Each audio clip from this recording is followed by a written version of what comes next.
RCI। अच्छा, उससे पहले कल क्या पढ़ा था? NCT। और उससे पहले क्या पढ़ा था? NCERT, है ना?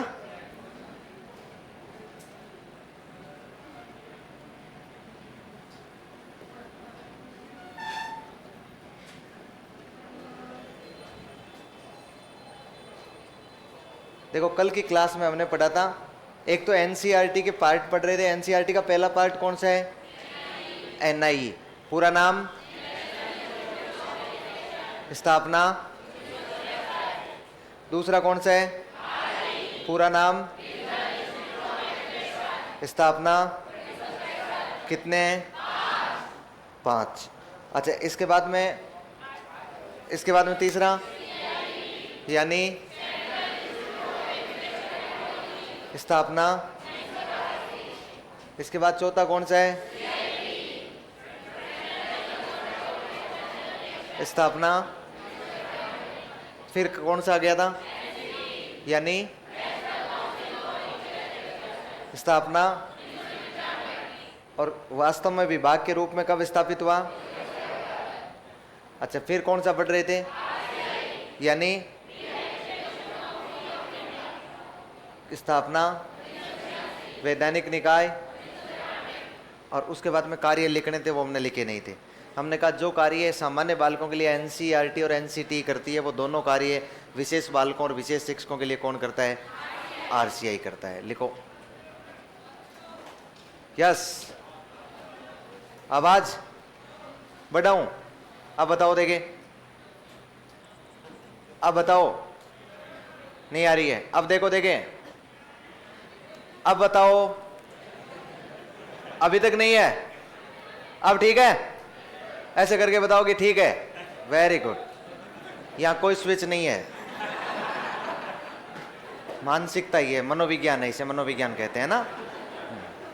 बस आपके दिमाग में आ जाना चाहिए कि हाँ, आवाज तो बढ़ा दी गई है। वास्तव में कोई स्विच नहीं है, मेरे पास कोई स्विच नहीं। देख लो आप लोग, इसमें केवल ऑन और ऑफ के अलावा और कोई स्विच नहीं है। हाँ, चलो, लेकिन बढ़ा दी होगी क्लास ने ना। हाँ, चलो, अब ठीक आ रही है आवाज। लिखो। क्या लिखा है आपने? वैधानिक निकाय लिख दिया। कार्य में लिखो। अच्छा, कार्य में 2-3 लिखेंगे। लिखो।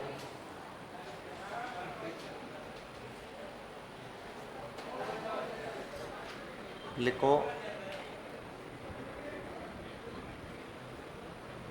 क्या हो गया? अरे, जब लड़कों में ही बैठना तो क्या सेलेक्ट करना है? बैठ जाओ यार। हाँ, पहला कार्य लिखो। पहला कार्य लिखो। विशेष आवश्यकता वाले बालकों, कोष्टक में लिखना है CWSN।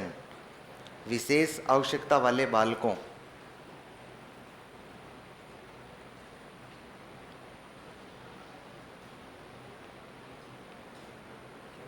विशेष आवश्यकता वाले बालकों, CWSN।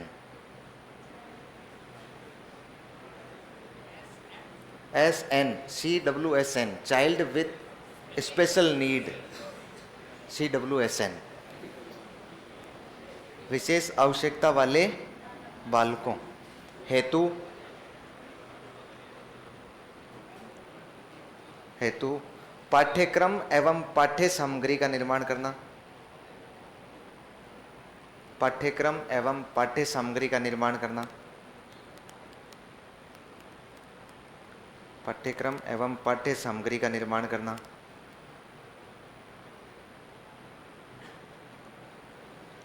एवं पाठ्य सामग्री का निर्माण करना। नेक्स्ट लिखो।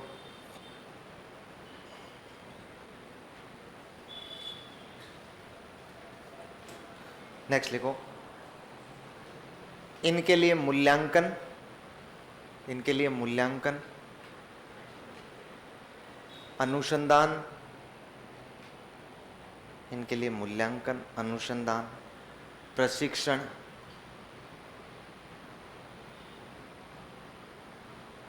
इनके लिए मूल्यांकन, अनुसंधान, प्रशिक्षण,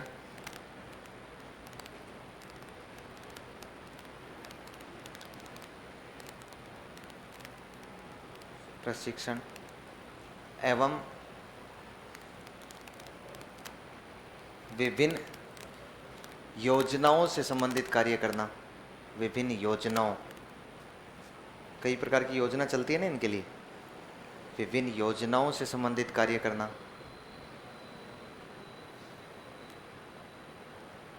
विभिन्न योजनाओं से संबंधित कार्य करना। नेक्स्ट लिखो, अगला कार्य लिखो।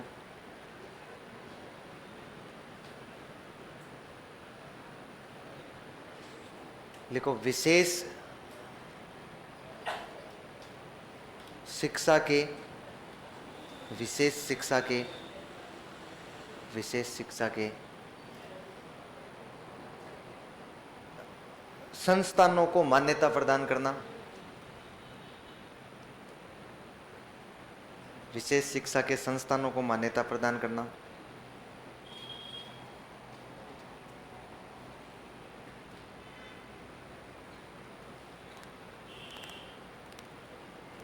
फिर लिखो विशेष शिक्षकों हेतु योग्यताएं तय करना।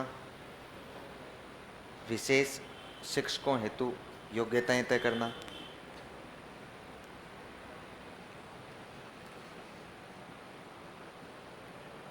विशेष शिक्षकों हेतु योग्यताएं तय करना।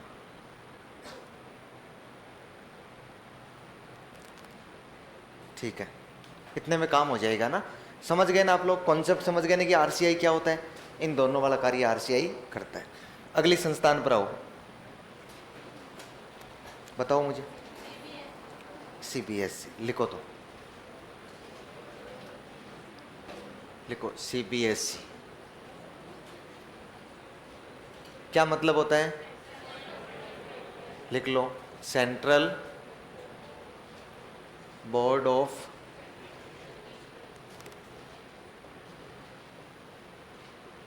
Secondary education. Central board of secondary education मतलब केंद्रीय माध्यमिक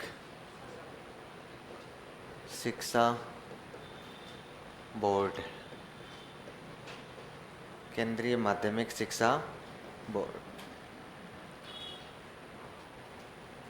स्थापना कब हुई? 1952। कहाँ पर हुई? दिल्ली में। बहुत बढ़िया, 1952 दिल्ली में।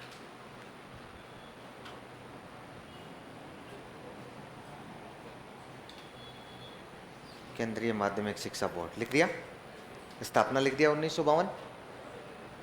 फिर लिखो उद्देश्य। फिर लिखो उद्देश्य। उद्देश्य लिखो माध्यमिक शिक्षा में, माध्यमिक शिक्षा में एकरूपता एवं गुणवत्ता लाना।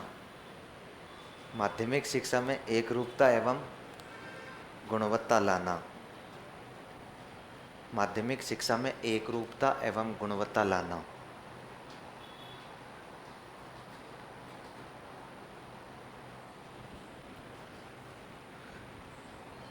Central board of secondary education केंद्रीय माध्यमिक शिक्षा बोर्ड है, स्थापना 1952 में हो गई है और उद्देश्य है एकरूपता एवं गुणवत्ता। अब देखिए, थोड़ा सा समझने का प्रयास कीजिए आप लोग।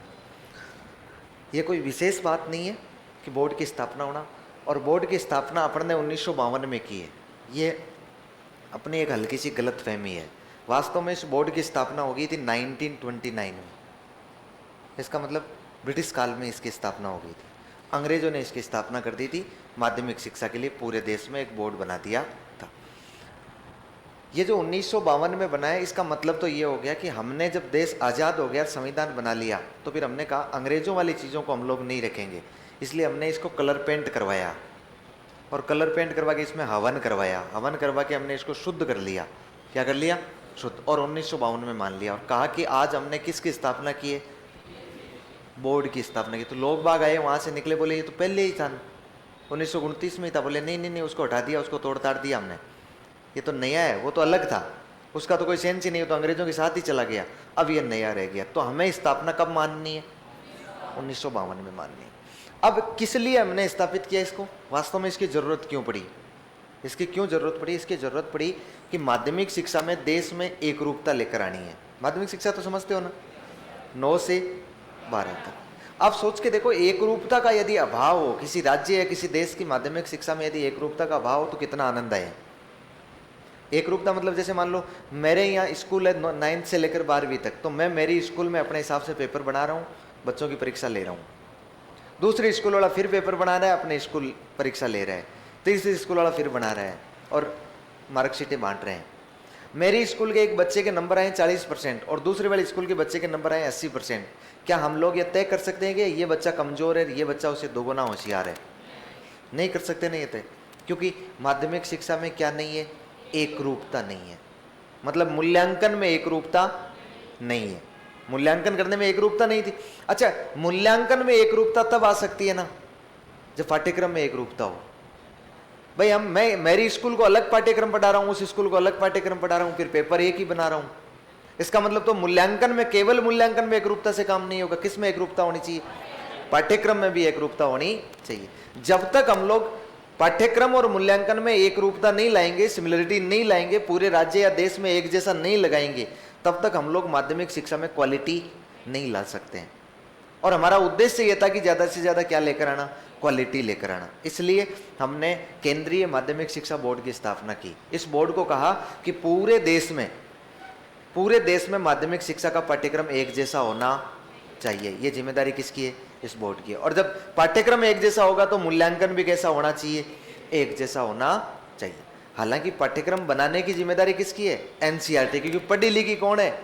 एनसीईआरटी है। ये बोर्ड तो एनसीईआरटी से सलाह, बोर्ड तो एनसीईआरटी को सलाह देता है, काम तो एनसीईआरटी कर रही है, लेकिन इस बोर्ड को माध्यमिक शिक्षा के मामले में थोड़ा नॉलेज ज्यादा है। नॉलेज ज्यादा है इसलिए वो उनसे संबंधित क्या दे देता है? सलाह दे देता है। लेकिन फिर भी ये माना जाएगा कि माध्यमिक शिक्षा में एक रूपता लाने और गुणवत्ता लाने के लिए हमने किस बोर्ड को स्थापित कर रखा है? सीबीएसई को। तो पूरे देश में एक जैसा सिलेबस संचालित करवा रहे हैं और पूरे देश में एक जैसी परीक्षाएं भी आयोजित करवा रहा है। ध्यान रहेगा, लिख लो। कार्य,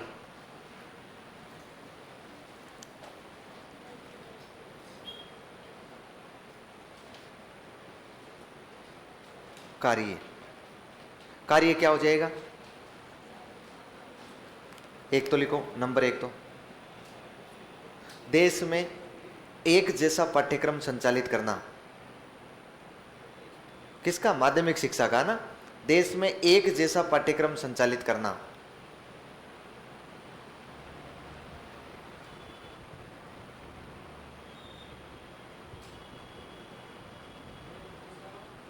पाठ्यक्रम संचालित करना, पाठ्यक्रम संचालित करना। फिर दूसरा लिखो, देश में माध्यमिक शिक्षा का एक जैसा मूल्यांकन करवाना। देश में माध्यमिक शिक्षा का एक जैसा मूल्यांकन करवाना,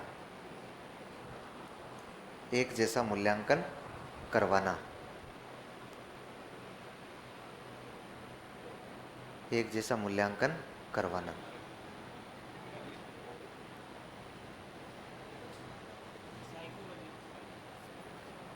एक जैसा मूल्यांकन करवाना। अच्छा, मूल्यांकन करवाना का मतलब जैसे कक्षा 10 कक्षा 12 की परीक्षाएं करवाना। लिख लो, जैसे कक्षा 10 एवं कक्षा 12 की परीक्षाएं करवाना।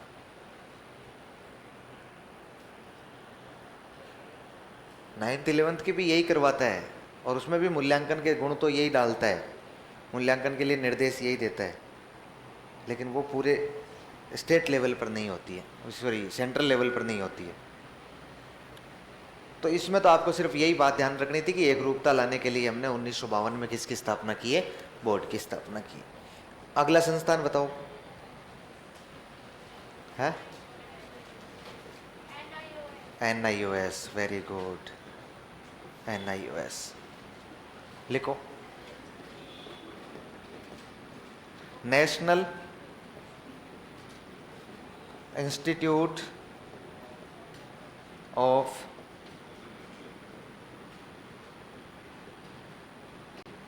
Open schooling, national institute of open schooling, राष्ट्रीय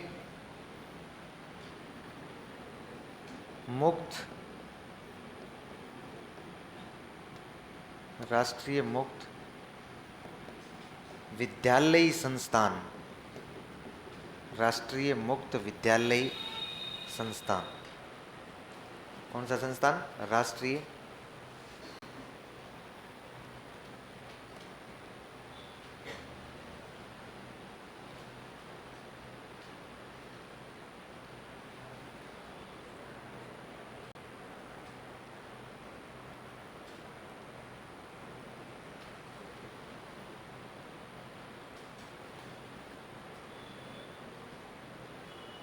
कोई भी स्टेट के स्टूडेंट सीबीएसई की 10वीं की बोर्ड एग्जाम दे सकते हैं क्या? बिल्कुल दे सकते हैं, बनाई इसीलिए आपके लिए। यदि स्टेट के नहीं दे सकते हैं तो केंद्र क्या है? यदि सारे राज्य अलग कर दें हम लोग तो क्या केंद्र क्या बच जाएगा? भाई केंद्र तो राज्यों का संघ है वर्तमान में, इसलिए स्टेट के ही बच्चे देंगे, सारे बच्चे दे देंगे, है ना। स्पेशल नीड वाले टीचर भी किसी को भी पढ़ा सकते हैं क्या? नॉर्मल और स्पेशल चिल्ड्रन। अब वो तो स्पेशल वाले ही जानते हैं, क्या तुम पढ़ा सकते हो क्या स्पेशल वालों? और छूट भी होती है क्या तुम्हें पढ़ाने की? तुम सामान्य टीचर बन सकते हो क्या? ये तो कह रहे हैं बन सकते हैं भाई, पढ़ा सकते हैं।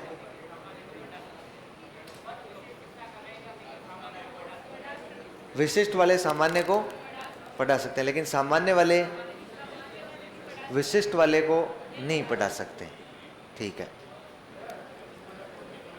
स्पेशल बीएड की पोस्ट आशी के ग्रेड 3 में, ये मैं भोपाजी नहीं हूँ भाई, अब आएगी कि नहीं आएगी ये मुझे नहीं पता है, मुझे इस बात की कोई जानकारी नहीं है। विशेष शिक्षा वाले शिक्षक सामान्य शिक्षक बन सकते हैं क्या? बिल्कुल बन सकते हैं। विशेष वाले सामान्य बन सकते हैं।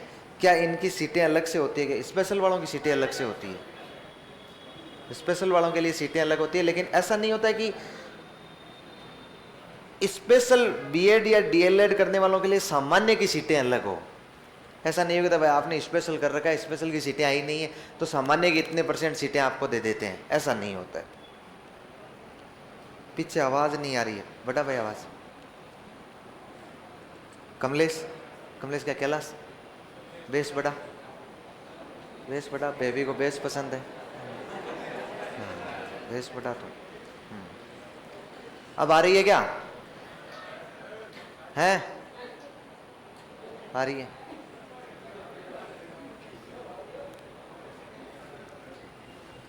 आपकी आवाज अच्छी नहीं है, बंद कर दो मोबाइल को। छोरा कह रहा है आपकी आवाज अच्छी नहीं तो मोबाइल बंद कर दो, आवाज यही रहेगी। National institute of open schooling, राष्ट्रीय मुक्त विद्यालयी संस्थान। लिखो स्थापना।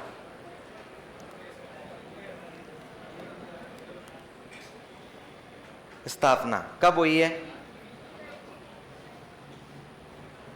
स्थापना कब हुई है?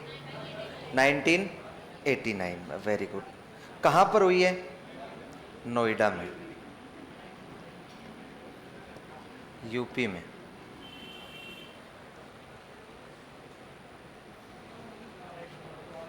National institute of open schooling है, स्थापना 1989 में नोएडा में हुई है। उद्देश्य, उद्देश्य, उद्देश्य क्या होता है?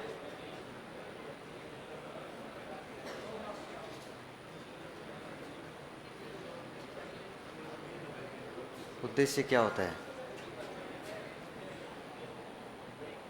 क्या हो गया इसको कमलेश को? हाँ?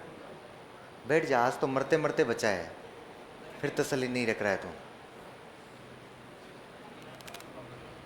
बेटा ऑनलाइन वाले ज़्यादा कमेंट नहीं करने रहे, इतने कमेंट थोड़ी किए जाते हैं, बस कमेंट ही कमेंट पे लगे हैं।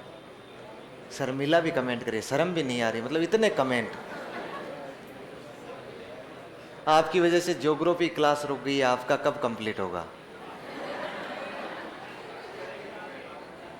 मेरी वजह से ज्योग्राफी, और ज्योग्राफी की वजह से वापस मेरी रुक जाएगी। भाई यदि मैं बंद कर दूं ज्योग्राफी के चलवा दूं तो वही स्थिति हो जाएगी रे उद्देश्य। ये क्या कि कुछ लोग है ना, कई बार ऐसे उनको लगता है कि यार और अपने उत्कर्ष में कोर्स लिया हुआ है, देखे तो सही, देखे लाइव क्लास चल रही है क्या, फिर वो आते हैं देखते हैं लाइव क्लास देखते हैं, फिर उनको लगता है कि यार ये क्या बकवास कर रहा है रे यार, क्योंकि बीच में से बकवास कभी समझ में नहीं आती है। तो फिर वो कुछ न दो चार लिख के फिर अपने वापस चले जाते हैं, फिर 3 दिन बाद में वापस खोलते हैं कि अरे यार ये और क्या चल रहा है, अभी यही चल रहा है क्या, क्लास किसकी चल रही है। इसलिए तुम रुक जाओ है ना, उद्देश्य लिखो। अभी तो क्या कि शुरुआत है ना, तो मैं ज़्यादा कुछ कहना नहीं चाहता हूँ, लास्ट में जाते जाते तो मैं गालियाँ निकालने लग जाऊँगा डंकी डंकी। ये तो अभी शुरुआत है, मैं सोचूं अभी आ जाऊँ तो आप कहीं शिकायत कर दो, फिर कहो टीचर बदलो, फिर मेरी भी मजदूरी जाए, नुकसान हो जाए।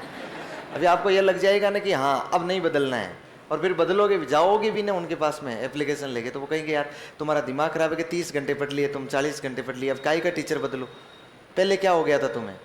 फिर रुकना तुम, मैं बताऊंगा तुम्हें। लिखो उद्देश्य। उद्देश्य में क्या है,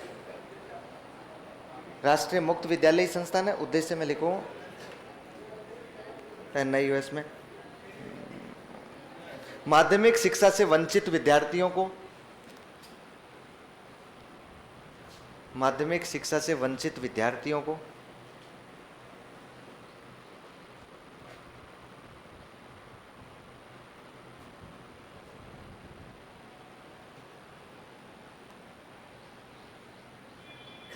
माध्यमिक शिक्षा से वंचित विद्यार्थियों को शिक्षा देना, शिक्षा देना। एक लाइन और लिखो, अलग से एक लाइन लिखो, यह अनौपचारिक तरीके से सीखने, यह अनौपचारिक तरीके से सीखने को, यह अनौपचारिक तरीके से सीखने को औपचारिक मान्यता, यह अनौपचारिक तरीके से सीखने को औपचारिक मान्यता प्रदान करने की युक्ति है, प्रदान करने की युक्ति है। अनौपचारिक तरीके से सीखने को औपचारिक मान्यता प्रदान करने की युक्ति है।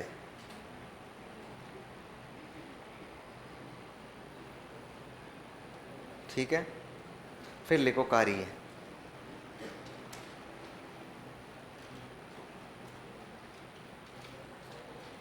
फिर लिखो कार्य। ठीक है, अब देखो एक बार थोड़ा सा समझो, क्या किसी का काम पड़ा है कि इस NIOS में, जैसे अपनी ओपन यूनिवर्सिटी होती है ना, वैसे स्कूली बोर्ड है। ये स्कूल का बोर्ड है जो 1989 में नोएडा यूपी में स्थापित किया गया है। यह राष्ट्रीय मुक्त विद्यालय संस्थान है। स्कूल का एक तो बोर्ड अपना सामान्य बोर्ड है CBSE, और एक ओपन बोर्ड है जिसका नाम क्या है NIOS। इसका उद्देश्य क्या है, जो कोई भी माध्यमिक शिक्षा से वंचित रह जाता है विद्यार्थी, उस विद्यार्थी को शिक्षा देना। NIOS एक अलग लेवल का बोर्ड है, बहुत अच्छे लेवल का बोर्ड है, इसका ग्रेड भी बहुत गजब का है। वर्तमान में इसको बहुत अच्छी मान्यता भी है, वर्तमान में इसको मान्यता भी मिली हुई है, और वर्तमान में ये रैंकिंग में भी तो बहुत ऊपर चल रहा है। मतलब एक अच्छी क्वालिटी का बोर्ड है, किसी का काम पड़ा हो इसमें। तो कोई भी नाम नहीं सुना कि आपने आज तक NIOS का। NIOS सेम CBSE है, बस फर्क इतना है कि CBSE रेगुलर पढ़ाई करवाता है, रेगुलर चीज़ों का ध्यान रखता है, और ये पत्राचार के माध्यम से करवाता है। इसमें बच्चे को स्कूल जाने की जरूरत नहीं होती है, इसमें बच्चे का कोई स्कूल नहीं होता है, उसको केवल घर बैठे सामग्री मिल जाती है, केवल उसको परीक्षा देकर आना होता है और बच्चे को पास करना होता है। जो बच्चे उधर CBSE से पास नहीं हो पाते हैं, वो बच्चे फिर इधर भी आते हैं और आके पास कर देते हैं। देखो क्या कोई NIOS है, कोई आप में से जिसने NIOS से 10वीं 12वीं किया हो? एग्जाम दिया है NIOS का? किस, कौन सा? 10वीं के?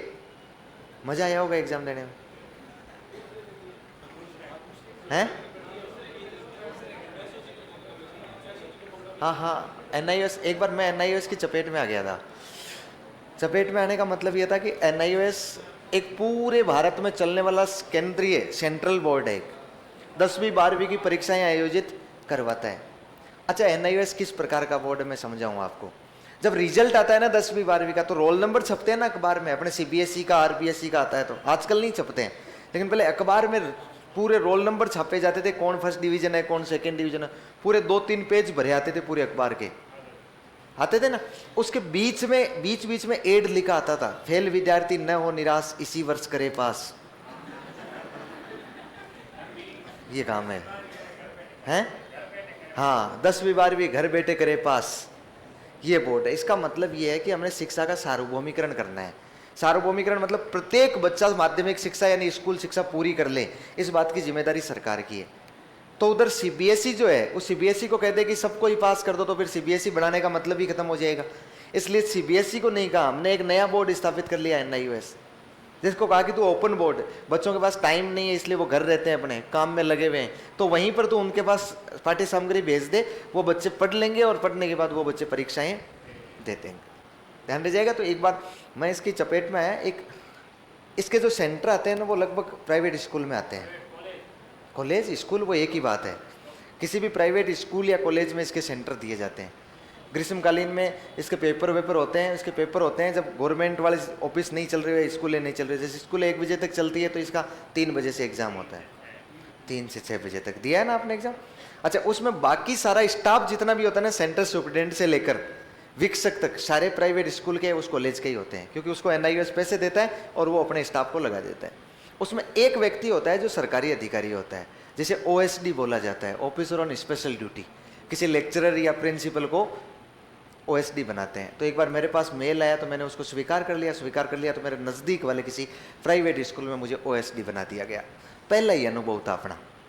अच्छा, इसमें पेपर क्या होता है, ऑनलाइन आता है पेपर, आईडी पर ऑनलाइन आता है, आजकल ऑनलाइन आने लग गया है। उसको पहले ऑफलाइन आता था, आजकल उसको निकालते हैं प्रिंट आउट और निकाल के बच्चों को बांट देते हैं, पेपर बांट देते हैं, ये तरीका होता है। तो पहली बात तो मैं गया, वो गले में वो पट्टा वट्टा डाल के, ओएसडी था तो फिर वो उस हिसाब से फाइल वाइल लेके, जबकि उस फाइल में था कुछ भी नहीं, लेकिन वो बता रहा हूँ, मतलब आपको तरीके बता रहा हूँ कैसे करना चाहिए। अब उस फाइल में मैंने वो एक मेरा जो लेटर था, वो अपॉइंट लेटर, वो लेटर था ना। इसके बाद में मैं पहुँचा तो जाते ही पहले तो गेट वाले ने ही रोक लिया, अरे कहाँ जा रहे हो? अरे मैंने कहा ओएसडी। सर जाइए। फिर मैं, ओएसडी का काम होता है उसके देख रेख में ही पूरा काम होता है सारा, तो मैंने उसको निर्देश दे दिया। मैंने कहा देख, कोई भी डमी नहीं बैठ जाए, इस बात का विशेष ध्यान रखना है, कैंडिडेट खुद होना चाहिए, डमी कैंडिडेट नहीं बैठे। तो ये उतना बता कि इनमें आगे बढ़ा तो आगे ऑफिस में गया तो वो सब अपने अपने काम में लगे हुए थे, लोड ही नहीं ले रहे थे वो। जैसे ही मैं गया और मैंने नमस्कार किया, नमस्कार करने के बाद उन्होंने कोई ध्यान ही नहीं दिया, तो मैंने कहा आई एम ओएसडी। वो कार्ड दिखाया उनको, उन्होंने कहा सर आइए। आगे वाले कमरे में ले गए, लास्ट थोड़ा जहाँ बड़ा गजब होगा उसका। मैंने कहा मुझे ऐसे रूम में बिठा दीजिए जहाँ कंप्यूटर हो, जहाँ प्रिंटर हो, क्योंकि पेपर निकालने वो ओएसडी की आईडी पर ही आते हैं, दूसरी आईडी पर नहीं आते हैं। तो वो आईडी पर आएंगे तो मैं उन पेपर को निकालूंगा और निकाल के प्रिंट आउट भी देने बच्चों को। बोले सर आप चिंता मत कीजिए, सब काम कर लेंगे, कंप्यूटर भी लगा हुआ है, प्रिंटर भी लगा हुआ है, आप बैठ जाइए। बैठ गया।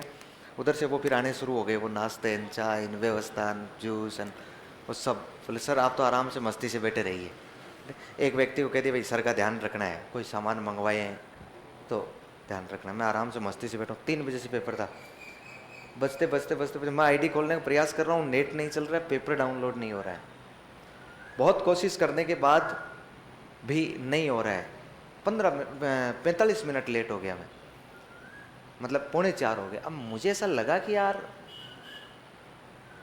एक बार मैं, क्योंकि 550 बच्चों का सेंटर है, बच्चे हाउलड़ कर रहे होंगे, एक बार मैं जाके उनको कह दूं कि भाई देखो पेपर आया नहीं है, और ओएसडी के पास ये पावर है कि इधर 45 मिनट लेट पेपर आएगा तो आपको 45 मिनट आगे का समय दे दिया जाएगा। इसलिए मैं जाके अपनी शक्तियों का भी इस्तेमाल करूं। तो मुझे ऐसा लगा कि मैं जाके उन बच्चों को कह के आऊँ, एक बार जाऊँ। तो मैं वहाँ से निकला। अच्छा 45 मिनट मेरे पास और कोई नहीं आया है, मैं अकेला ही था आराम से मस्ती से। वो एक उनका जो काम करने वाला कर्मचारी था वो था। मैं गया, सब साइलेंट, पूरा साइलेंस था। मैंने कहा यार बच्चे इतने शांति से कहाँ बैठे हैं, लोग क्लासों में इतने शांति से कैसे बैठे जब तक पेपर ही नहीं पहुंचा बच्चों के पास। फिर थोड़ा और आगे बढ़ा, फिर अच्छा वहाँ जैसे मैं निकला तो उधर डायरेक्टर साहब ने देख लिया होगा उधर से आते हुए, भाई आदमी आ तो रहा है। तो मैं पहले ही वाले क्लासरूम में मैंने प्रवेश किया। जैसे ही प्रवेश किया, एक आदमी यहाँ बोर्ड पर लगा हुआ, चौक से, चौक वाले बोर्ड पे धोड़ा हो रखा पूरा, वो चौक उड़ उड़ के पूरा। अच्छा इधर स्टूडेंट, मैं अंदर गया, मैं देखता रह गया, मैंने कहा ये क्या हो रहा है। मैंने जाके उस स्टूडेंट से कहा, मैंने कहा क्या हो रहा है। बोले रुको रुको, और मैंने कहा मैं ओएसडी हूँ। बोले नहीं बाद में बात करेंगे, बाद में बात करेंगे। मैंने कहा आदमी को इज्जत ही नहीं है यार। उतने में वो डायरेक्टर आ गया, उन्होंने मेरा हाथ पकड़ा, बाहर लाके कहा सर क्या हो गया। अरे मैंने कहा मैं तो इनको कहने आया हूँ कि तुम चिंता मत करना, तुम्हें 45 मिनट और दे दी जाएगी, समय और मिल जाएगा तुम्हें। बोले नहीं सर। मैंने कहा पेपर डाउनलोड नहीं है। बोले नहीं सर इसमें पेपर डाउनलोड नहीं।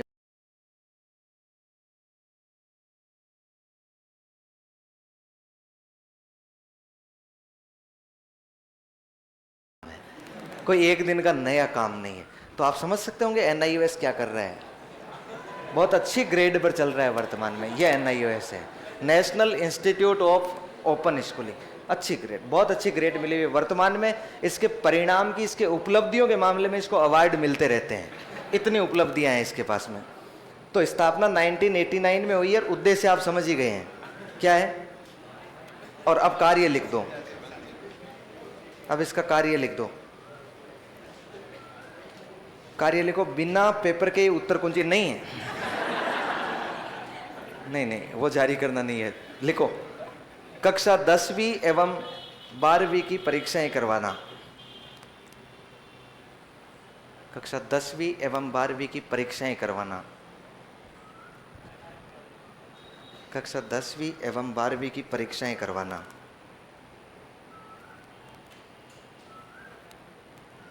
दसवीं एवं 12वीं की परीक्षा। अब समझ गए ना, इससे आगे कुछ नहीं लिखवाने वाला हूं मैं, नहीं है इसमें। बताओ अगला संस्थान बताओ क्या है।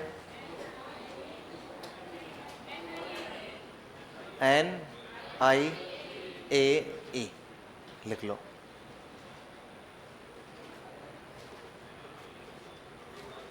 National institute of adult education, national institute of adult education.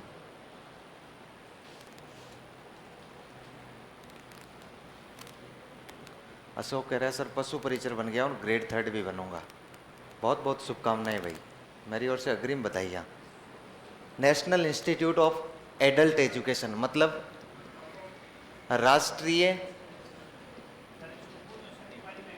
है प्रौढ़ शिक्षा संस्थान है। एग्जाम तो कमलेश ने दिया था, लेकिन ये आपकी जरूरी नहीं, मेरे भी एक आदत सी हो गई है। मुझे कोई भी आज कहता है ना कि पशु परिचर बन गया, मैं उसे यही पूछता हूँ कौन सी पारी में एग्जाम था। ये जो नॉर्मलाइजेशन हुआ है ना, उसमें कहीं ना कहीं दिक्कत दिखाई दी है, इसके लिए है। National institute of adult education, राष्ट्रीय प्रौढ़ शिक्षा संस्थान, ये क्या है। राष्ट्रीय प्रौढ़ शिक्षा संस्थान, इसकी स्थापना कब हुई है, कब हुई है। देखो इसमें थोड़ी सी मिस्टेक है भाई, इसमें कंफ्यूजन है, वो हमेशा ही बना रहेगा। कैसे है मैं बता देता हूं, कंफ्यूजन कैसे है। राष्ट्रीय प्रौढ़ शिक्षा संस्थान वास्तव में, प्रौढ़ का मतलब समझते हो ना, वयस्क, वयस्क व्यक्तियों को शिक्षा देना। और वयस्क कौन, जो 15 वर्ष से ऊपर के हो। वयस्क ये मानता है किसको, 15 वर्ष से अधिक आयु का और 35 वर्ष से कम का हो। वास्तव में इसको 15 से 35 के लिए स्थापित किया गया, वर्तमान में मैक्सिमम लिमिट को खत्म कर दिया गया है।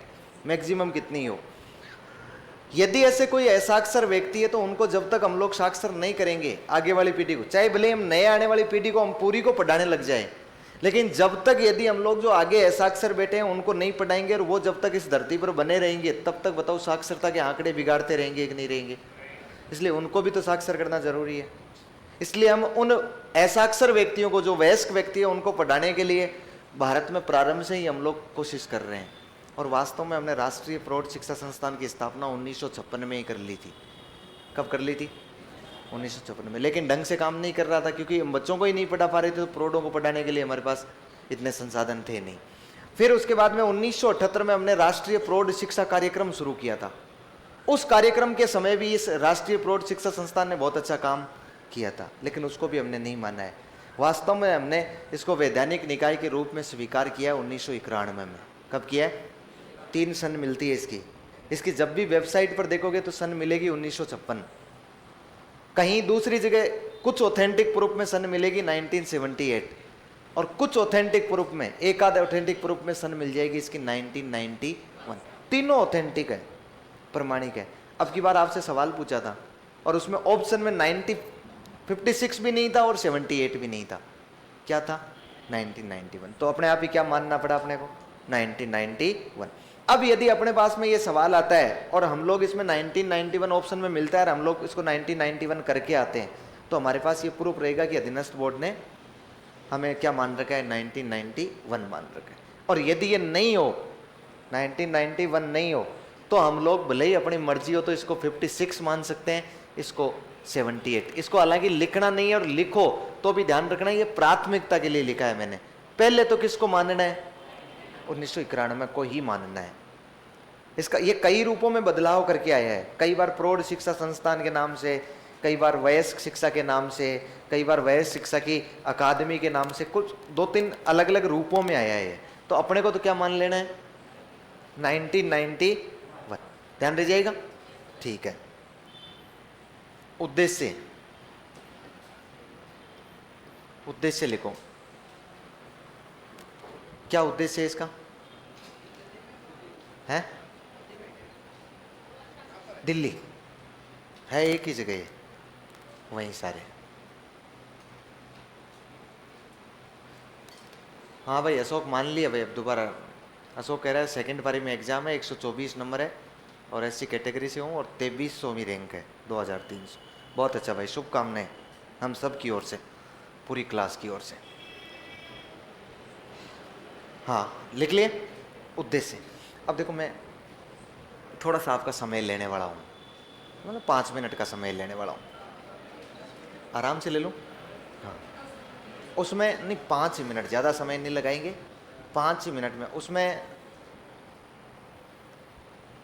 कुछ मेरे फायदे वाली चीज़ें भी है, कुछ आपके फायदे वाली चीज़ें भी, दोनों का ही फायदा है थोड़ा थोड़ा।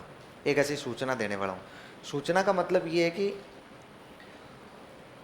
एक पिछली बार मैं बता देता हूँ आपको। पिछली बार क्या हुआ कि जब ग्रेड 3 का एग्जाम था ना, उस एग्जाम से ठीक पहले मैंने एक स्कूल मैनेजमेंट नामक किताब लॉन्च की थी, शैक्षिक परिदृश्य की किताब लॉन्च की थी उत्कर्ष पब्लिकेशन से।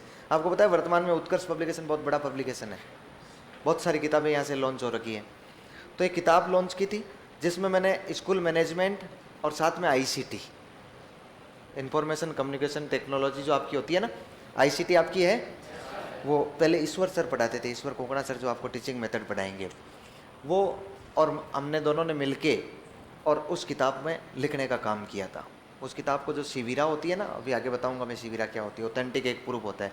5-7 साल की शिविराओं से उस चीज़ को हमने मैनेज करके एक जगह ला के लिखा। लेकिन उसको लिखते लिखते हम लोग लेट हो गए थे, इसलिए जब एग्ज़ाम के 2-1 महीने बचे थे, 2.5 महीने पिछली बार ग्रेड 3 के, तब उसको लॉन्च कर पाए। तो चलने को तो किताब ठीक ठाक ही चली थी, लगभग 85 हज़ार के आसपास किताबें बिकी थी उत्कर्ष पब्लिकेशन से, क्योंकि बच्चों के पास जिन के पास सूचना की छोटी सी किताब थी, 125 पेज के आसपास की, और मात्र 70 रुपये की किताब थी, तो आराम से किताब निकल गई थी। अब उसको तो मैं वापस, अभी ये गारंटी तो नहीं ले सकता हूँ, लेकिन मैं कोशिश करूँगा कि एग्ज़ाम से जब 4-1 महीने बचेंगे तब रिवाइज करके वापस निकालूंगा, क्योंकि अभी पहले निकाल दें तो स्कूल मैनेजमेंट में बहुत सारी चीज़ें चेंज होती रहती है, इसलिए वापस चेंजिंग देना पड़े, कई समस्या हो, तो 4-1 महीने पहले मैं कोशिश करूँगा कि उसको निकाल दूँ। उसके बाद मैंने लगातार प्रयास किया, मैंने और बड़ी टीम थी, उत्कर्ष की टीम भी काम कर रही थी, साथ में कुछ कंटेंट वाले भी काम कर रहे थे, और ऐसे मिलके और लगभग 1.5 साल के प्रयास के बाद मैंने एक साइकोलॉजी की ऑब्जेक्टिव पुस्तक तैयार की है। किसी को पता है? एक दो लोगों को तो पता भी है। अच्छा, साइकोलॉजी की एक ऑब्जेक्टिव पुस्तक तैयार की है, उसमें उसकी मैं विशेषता बता देता हूँ। बहुत बड़ी विशेषताएं नहीं है, लेकिन बहुत गजब की विशेषताएं हैं। 2011 से लेकर 2024 तक के जितने भी राजस्थान में पेपर हुए हैं ना, उन सब में साइकोलॉजी का, चाहे किसी भी लेवल का पेपर है वो, सबके साइकोलॉजी के क्वेश्चन इकट्ठे किए गए। फिर इकट्ठे करने के बाद उनको टॉपिक वाइज किया गया कि भाई कौन से टॉपिक है। ऐसे क्वेश्चन मिले कुल। अच्छा, उनमें से जो जो क्वेश्चन रिवाइज थे ना, जैसे सेम क्वेश्चन और सेम ऑप्शन है तो उसको छोड़ दिया गया। बाकी जिसमें क्वेश्चन है और उसके ऑप्शन कुछ चेंजेस है तो उस क्वेश्चन को ले लिया गया। ऐसे कुल मिला के लगभग 3100 सवाल मिले, है ही इतने ही, एक भी सवाल नहीं छोड़ा गया। अच्छा, ये सवाल आपको कहीं भी मिल जाएंगे, बहुत प्रकार की किताबें चलती है। इसका मतलब मेरी किताब आप क्यों खरीदेंगे भाई, ये तो सब जगह मिल जाएगा। इसका मैं कारण बताता हूँ। कारण ये है कि साइकोलॉजी एक इंग्लिश मीडियम का सब्जेक्ट है। जब मैं आपको पढ़ाऊंगा तब बताऊंगा। साइकोलॉजी इंग्लिश मीडियम का है, हिंदी से आप लोग साइकोलॉजी को कभी सोल्व कर ही नहीं सकते। और आज तक हमें जो दिक्कत आ रही है ना, वो ये आ रही है, मनोविज्ञान की भाषा में क्यों समझ में नहीं आ रही है, क्योंकि इंग्लिश मीडियम में पेपर बनता है, उसको गूगल ट्रांसलेट में डाल के उसका हिंदी वर्जन करते हैं, और गूगल ट्रांसलेट क्या अर्थ का अनर्थ कर देता है, अपने को समझ में नहीं आता है ये हिंदी में शब्द क्या है। और यदि उसको इंग्लिश में देख लें, साइकोलॉजी की ये मतलब टर्म्स जो है ना, वो बिल्कुल फिक्स है, कोई बहुत चेंजेस नहीं है। यदि आप 400, 500, 600 शब्द साइकोलॉजी के टर्म्स याद कर लेते हैं ना, तो उसके बाद साइकोलॉजी की दिक्कत ही नहीं आती आपको। और मैं तो हमेशा सलाह देता हूँ कि एक बच्चे को जब पेपर हल करता है ना, तो साइकोलॉजी में क्वेश्चन को हिंदी के साथ में इंग्लिश में भी पढ़ना चाहिए। यदि उसके 4 सवाल उसको ज़्यादा हल करने हैं तो हर बार हिंदी में एक शब्द, इंग्लिश का एक शब्द है, उसके हिंदी में 20 अर्थ निकाले जा सकते हैं। हर बार नहीं आता है, अपने को लगता है यार ये क्या हो गया, उल्टा सीधा आता रहता है। इसलिए मैं तो सलाह यही देता हूँ, और पढ़ाते वक्त मैं लगभग टर्म्स जितने भी है ना, वो सारे के सारे इंग्लिश में लिखवा भी देता हूँ। इसलिए थोड़ा सा समय ज़्यादा लग जाता है, लेकिन इंग्लिश में टर्म्स लिखाने से आपका एक भी सवाल गलत जाने की संभावना तो होती ही नहीं है, कभी भी नहीं होती है। अच्छा, इसके फोल्डिंग जो शब्द है, ये इंग्लिश का शब्द है, इसको हिंदी में किन किन नामों से पूछा गया है, 50 नाम देख लिए मैंने इसके हिंदी में। स्टूडेंट को समझ भी नहीं आता कि यार ये है क्या। इंग्लिश में एक ही शब्द याद रखना पड़ता है, केवल एक शब्द याद रखना है। तो इस प्रकार की मैंने मार्केट में देखा कि कोई भी ऐसी किताब नहीं है जिसमें हिंदी के साथ इंग्लिश वर्जन हो, या तो इंग्लिश वर्जन में केवल, और या केवल हिंदी वर्जन में। तो हम लोग इंग्लिश वर्जन के तो नज़दीक ही नहीं जाते, इसलिए खरीदते ही नहीं है। हिंदी वर्जन वाली किताबों में हमारी चीज़ें समझ में आती नहीं। एक अच्छा स्टूडेंट होता है वो बहुत अच्छी मार्किंग तक नहीं पहुंच सकता जब तक कि उसने इंग्लिश मीडियम से साइकोलॉजी को हल नहीं किया है। तो इसलिए उस स्पेस को पूरा करने के लिए वो जो पेपर है, उसके जो क्वेश्चन है, वो टॉपिक वाइज करके, एक क्वेश्चन हिंदी में, इसके साथ में ही उसका इंग्लिश वर्जन, और फिर नीचे उसकी व्याख्या। अच्छा, व्याख्या बहुत ढंग से लिखी गई है। व्याख्या जो लिखी गई है, जहाँ तक, क्योंकि मुझे इस बात का अंदेशा है कि एक टीचर बनने के लिए एक बेरोजगार को किस किस प्रकार के पेपर हो सकते हैं, क्योंकि इनमें बहुत सारे पेपर असफल भी हुआ और बहुत सारे पेपर सफल में भी रहा हूँ, तो पता है कि कहाँ से सवाल पूछ सकता है, एक स्टूडेंट को कहाँ ज़्यादा दिक्कत आती है। तो जिनकी ज़रूरत थी वो ज़्यादा व्याख्या, और जिनकी ज़रूरत थी नहीं थी उनकी कम व्याख्या। ऐसे करते हुए मैंने किताब तैयार करने का प्रयास किया। वो 1.5 साल तक माथाफोड़ी करने के बाद ये पता लगा कि वो लगभग 3100 सवालों की किताब हो गई है, और इतनी बड़ी किताब हो गई है। इतनी बड़ी का मतलब उसमें 650 पेज है, 574 पेज की किताब है। छोटी किताब तो नहीं होगी ना, इसलिए हर एक के तो बस की बात नहीं है कि उसको खरीद ही ले, पढ़ना तो बहुत दूर की बात है, हर एक के बस की बात नहीं। फिर मैं ये सोचता हूँ कि यार एक बार ही तो खरीदनी है। उसमें देखो, उसमें ये भी है, ग्रेड 3, रीट, सेकंड ग्रेड, सबके टॉपिक है, टॉपिक वाइज दे रखा है। जो जो जिसके सिलेबस में है ना, वो टॉपिक उसमें काम में ले सकता है। सारे सवाल दे रखे हैं। मुझे लगता है कि सवाल साइकोलॉजी में अपन अपने मन से नहीं बना सकते जब तक एग्जामिनर नहीं बनाएगा। इसलिए जितने सवाल आज तक आए हुए हैं ना, उन्हीं का रिपीटेशन हर बार आता है, रिपीटेशन हर बार। मैं ये नहीं कहूँगा कि पूरी किताब आप लोग पढ़ सकते हैं, लेकिन हर टॉपिक के यदि आप 50-50 सवाल भी हल करते हैं ना, 70-70 सवाल भी हल करते हैं, तो साइकोलॉजी की एक बहुत अच्छी अप्रोच आपके समझ में आ सकती है। और कैसे सवाल बनते हैं इस प्रकार के भी उसमें सारा पता आपको लग सकता है।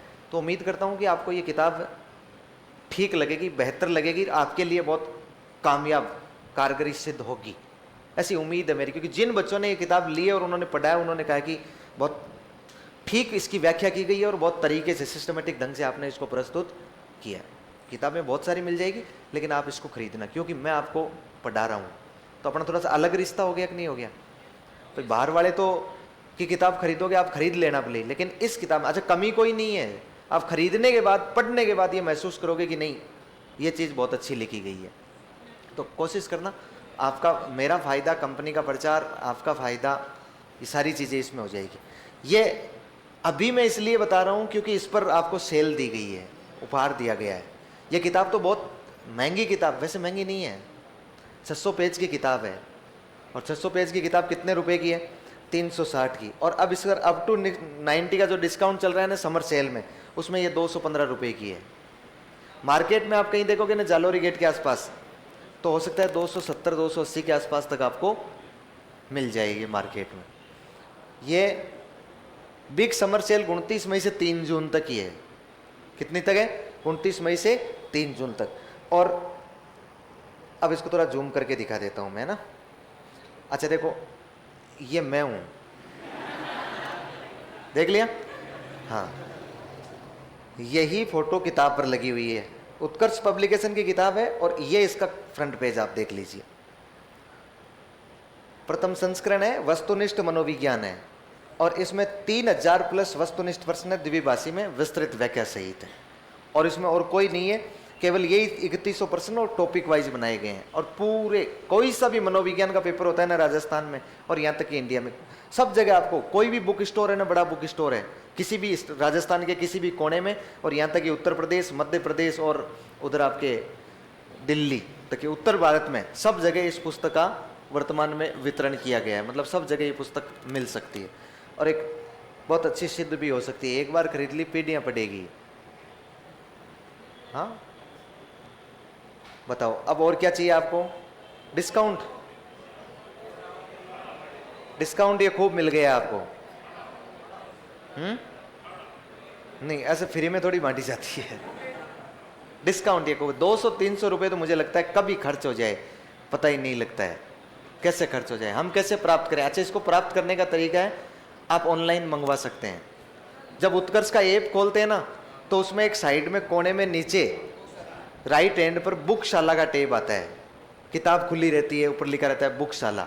उस पर क्लिक करेंगे ना तो आगे अलग अलग टैब खुलते हैं, आगे अलग अलग टैब खुलेंगे। उनमें एक टैब होगा पॉपुलर आइटम। पॉपुलर आइटम का मतलब है जो उत्कर्ष से पब्लिश किताबें हुई है उनमें से लोकप्रिय जो किताबें रही है, कौन कौन सी लोकप्रिय रही है और कौन कितने नंबर पर लोकप्रियता में आती है। तो जैसे ही आप पॉपुलर आइटम को क्लिक करेंगे, उसमें 2 नंबर पर आपको किताब मिलेगी, और वो किताब है वस्तुनिष्ठ मनोविज्ञान। नंबर 2 पर जो किताब है वो पॉपुलर आइटम है। 1 पर आप कोशिश करोगे तो 1 पर आ जाएगी। मतलब आप ज़्यादा से ज़्यादा प्रचार करोगे, लोगों से कहोगे कि इस किताब को खरीदना चाहिए, बहुत अच्छी किताब है। थोड़ी तो फेंकनी है 5-7 मिनट, उतने में जैसे मैंने आपके पास फेंका ना, वैसे 5-7 मिनट फेंक देना, अगला किताब खरीद ही लेगा। अच्छा, इस किताब को जो जो खरीदें, पढ़ें और ख़रीद लें तो मुझे सूचना भी देते हैं इसकी। कैसे सूचना देंगे? खरीद के इसके साथ में अपनी फ़ोटो भी ले सकते हैं, इस किताब के साथ में कोई छोटा मोटा वीडियो भी आप क्रिएट कर सकते हैं प्रचार के तौर पर, और क्रिएट करके मेरे पास वापस भेज भी सकते हैं। कैसे भेजेंगे? तो ऑनलाइन प्लेटफॉर्म इंस्टा है ही, उसको ये चलाते हैं मुकेश। और ये तो मुकेश जिस चीज़ की फ़ोटो आई है ना उसको ध्यान रखना है ना। तो आईडी आदमी का नाम होता है, सीधा नहीं तो उल्टा हो जाता है। इसके अलावा आईडी में क्या ही होता है। और नाम आप जानते हैं क्या? हैं? अरे ये मैं लिख देता हूँ क्लास।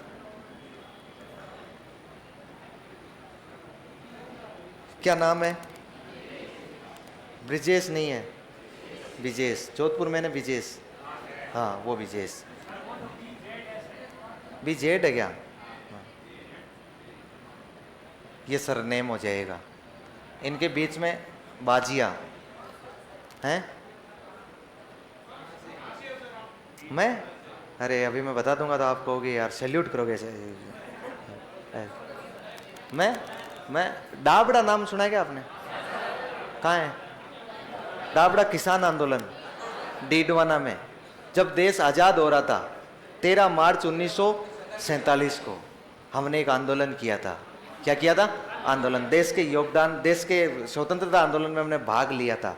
वही गांव है मेरा, डाबड़ा ही गांव है। इसका मतलब कम मत समझना, क्रांतिकारियों की औलाद है हम। हैं? आंदोलन करते थे तो जूते हमारे पूर्वजों ने खाए थे ना, तभी तो आज आप सुरक्षित बैठे हैं। हाँ। मथुरादास माथुर साहब गए हुए थे वहां, ढंग से ठोका, पैदल भाग के आए थे यहाँ। खैर आंदोलन तो हुआ था ना, वही गांव है। तो ये नाम आपको पता लगे क्या? बिना स्पेस दिए उल्टा कर देना है और फोटो भेज देनी है ना। चलो आगे बढ़ो, अब वापस आ जाओ, टाइम खूब ले लिया आपका।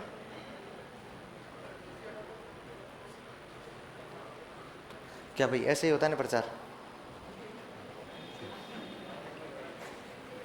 मैंने तो ले ली है और पढ़ी है, बहुत अच्छी बुक है और बहुत आसान भाषा में लिखी गई है। वेरी गुड अशोक, देख लो, इतने जागरूक लोग हैं। अरे नंबर सिलेक्शन हो गया इसका पशु परिचर में, वही शौक है।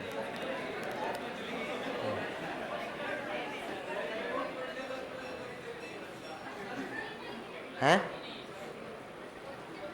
अब आ जाओ, इधर आ जाओ। खरीदना नहीं खरीदना आपके बस की बात, आप स्वतंत्र है। NIA national institute of adult education, राष्ट्रीय प्रौढ़ शिक्षा संस्थान, स्थापना हुई 1991 में। उद्देश्य क्या है? लिखो उद्देश्य में,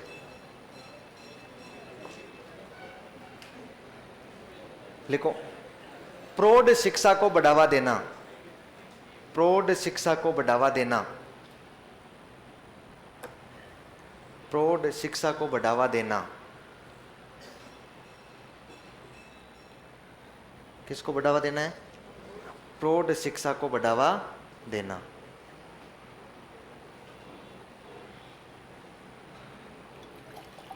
प्रौढ़ शिक्षा को बढ़ावा देना, लिखो। नेक्स्ट लिखो, कार्य।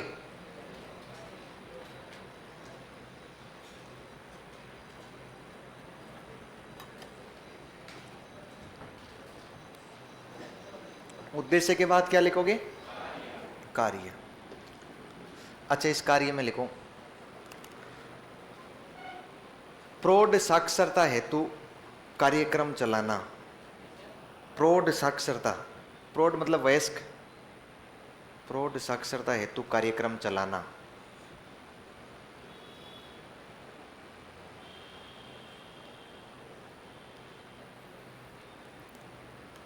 प्रौढ़ साक्षरता हेतु कार्यक्रम चलाना।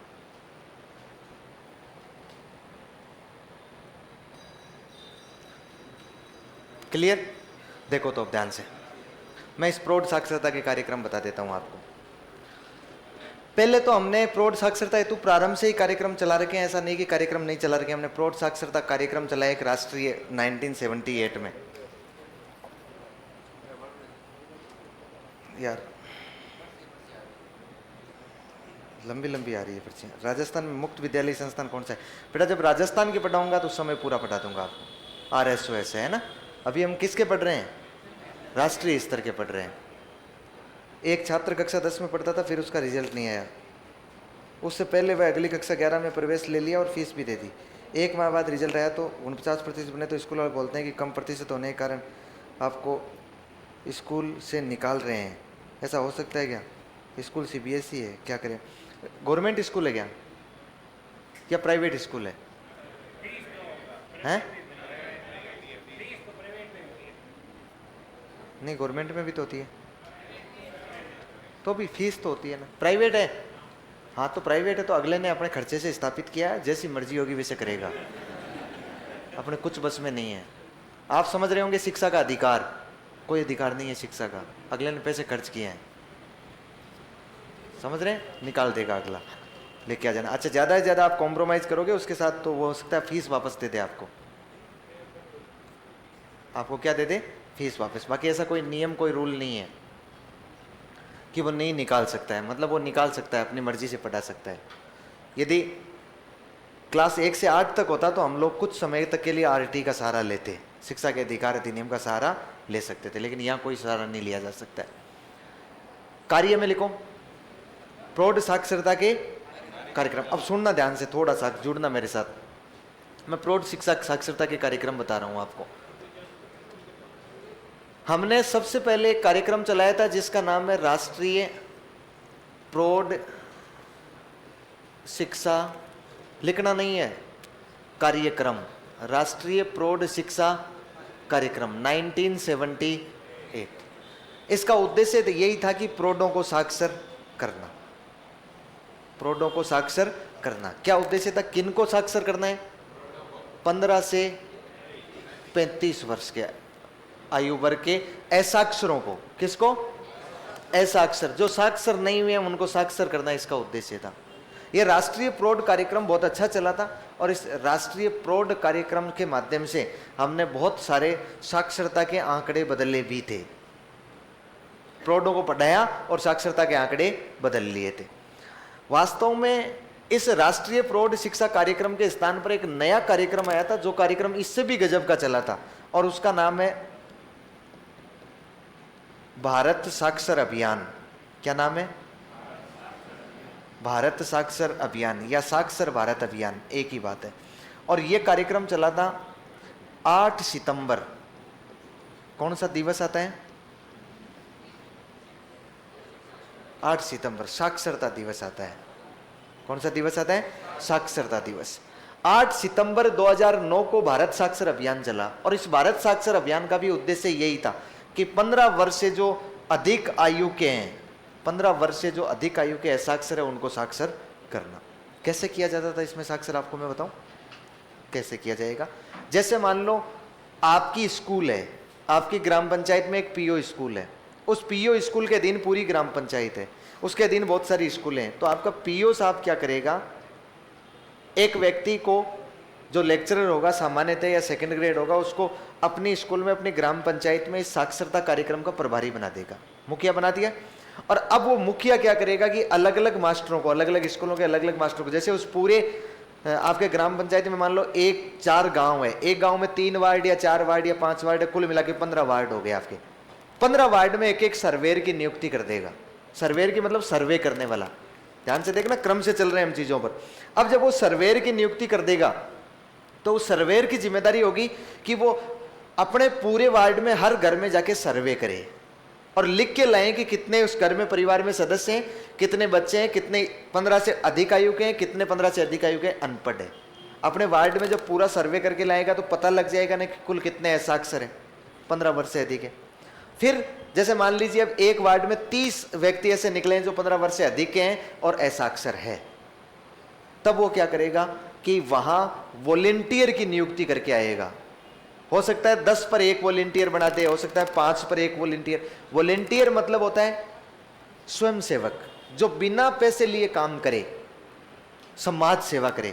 वॉलेंटियर कोई भी हो सकता है जो थोड़ा सा पढ़ा लिखा है, जैसे स्टूडेंट भी हो सकता है, जैसे कोई रिटायर्ड शिक्षक भी हो सकता है, कोई भी जो थोड़ा बहुत पढ़ाई लिखाई से जानता है वो वॉलेंटियर बन सकता है। और वॉलेंटियर को जैसे ही वॉलेंटियर नियुक्त कर दिया, कोई पैसा वैसा नहीं मिलता है, समाज सेवा करेगा। वॉलेंटियर नियुक्त करने के बाद सरकार से उसको बहुत सारी सामग्री दी जाती है, जैसे स्लेट दी जाती है, इतनी सारी पार्टियां दी जाती है, रजिस्टर दिए जाते हैं, उसके बाद में पेंसिल, ये शॉर्पनर, रबड़, फिर ब्लैक बोर्ड, पेन, ये किताबें विताबें बहुत सारी बांटी जाती है। उसको बहुत सारा कट्टा भर के सामान दे दिया जाता है और उस वॉलेंटियर को कहते हैं कि अब तू जा और उनको पढ़ा। अब मान लो 10 व्यक्ति है जिनके ऊपर एक वॉलेंटियर है, तो वो 10 व्यक्ति जहां कहीं भी काम कर रहे हैं ना, और जब भी उनको समय मिलेगा ना, तब वहां जाएगा वो मटेरियल लेके और उनको पढ़ाने का काम करेगा। अब जैसे मैं अपनी भाषा में समझाऊं तो अपने काम होता है ज्यादातर खेती का। किसका काम होता है? खेती का। मान लो अपने घर वाले, आसपास के लोग या अपने परिवार के 5, 7, 10 लोग मिलकर लावणी कर रहे हैं। लावणी तो समझ रहे हो? फसल काटना, लावणी कर रहे हैं, और उनमें से 5 लोग पढ़े लिखे नहीं है। वॉलेंटियर बना दिया अपने ही घर के किसी लड़के को, या कोई आसपास का अपना ही, मान लो अपना ही बच्चा है जो 8वीं क्लास में पढ़ रहा है, उसको बना दिया वॉलेंटियर। अब वो क्या करेगा कि जहां वो लावणी कर रहे हैं ना, उन्हीं परिस्थितियों में पहुंच जाएगा, सामान लेके, मटेरियल लेके पहुंच जाएगा। और फिर एक उनकी जगह होती है, स्थान निश्चित, जहां खेजड़ी का वृक्ष होता है, उसके नीचे वो पांत उतार के बैठते हैं। पांत समझते हो ना? थोड़ा सा काम करके, मतलब स्किनर के अनुसार, बीएफ स्किनर के अनुसार ये क्या कर रहा है, बीएफ स्किनर के अनुसार छोटे छोटे टुकड़ों के रूप में कार्य करना और उसके बाद पुनर्वलन देना। थोड़ा कार्य कर लेते हैं और उसके बाद में उनको पुनर्बलन मिलता है, उधर चाय आती है, उनके लिए नाश्ता आता है, कलेवा पानी आता है, शिकंजी आती है। हाँ, अब वो वहां बैठे जैसे ही वो पात उतार के बैठे 10-15 मिनट रेस्ट करने के लिए, वो वॉलेंटियर वहां पहुंच जाएगा, उनको बैठने नहीं देगा, उनको पढ़ाएगा। क्या करेगा? पढ़ाएगा। वो कहेगा ले बा मैं तुझे नाम लिखना सिखाता हूँ, ले काकी तुझे मैं तेरा नाम लिखना सिखा देता हूँ। वो अलग अलग उनको सिखाने का प्रयास, वो लगातार 5 दिन 10 दिन 20 दिन महीने 2 महीने, उनको जैसे जैसे टाइम मिलता है ना, जहां वो काम कर रहे हैं वैसे वैसे उनको थोड़ा थोड़ा थोड़ा थोड़ा थोड़ा थोड़ा पढ़ा देता है। और साल के अंत में अपनी रिपोर्ट दे देता है उस सर्वेयर को कि देखो मैंने 10 लोगों को क्या कर दिया है, साक्षर कर दिया। इस तरह से सर्वेयर पहुंचाता है उस प्रभारी के पास, प्रभारी पहुंचा देता है अपने ब्लॉक में कि हमने इतने लोगों को क्या कर दिया है, साक्षर कर दिया। बताओ साक्षरता के आंकड़े बढ़ेंगे कि नहीं बढ़ेंगे? साक्षर हो कि नहीं हो, साक्षरता के आंकड़े तो बढ़ेंगे। ये कार्यक्रम कौन सा है? साक्षर भारत अभियान या भारत साक्षर अभियान। अब इसकी जगह एक नया कार्यक्रम हो रहा है। क्यों नया कार्यक्रम क्यों आया? इसका भी एक कारण है। इसकी जगह एक नया अभियान आया जिसका नाम है पढ़ना लिखना अभियान। क्या है? पढ़ना लिखना अभियान। और ये जो पढ़ना लिखना अभियान आया ना, ये आया था 8 सितंबर 2020 को। 2019 में इसकी घोषणा हुई थी, 2020 में इसको शुरू किया गया। अच्छा, ये अभियान क्या था? ये अभियान था कि अब तक भारत साक्षर अभियान में हम बच्चों को उन असाक्षरों को पढ़ा तो रहे थे, लेकिन क्या उनका मूल्यांकन कर रहे थे? क्या परीक्षा थोड़ी ले रहे थे? हमें कैसे पता लगेगा? हमें तो अब तक तो वॉलेंटियर आके कहता कि मैंने इतने लोगों को पढ़ा दिया है, हमें पता, हम मान लेते थे और हमने आंकड़ों में चढ़ा देते थे। अब कहा नहीं, इनका भी मूल्यांकन करवाना है, परीक्षा करवानी है। क्या करवानी है? परीक्षा।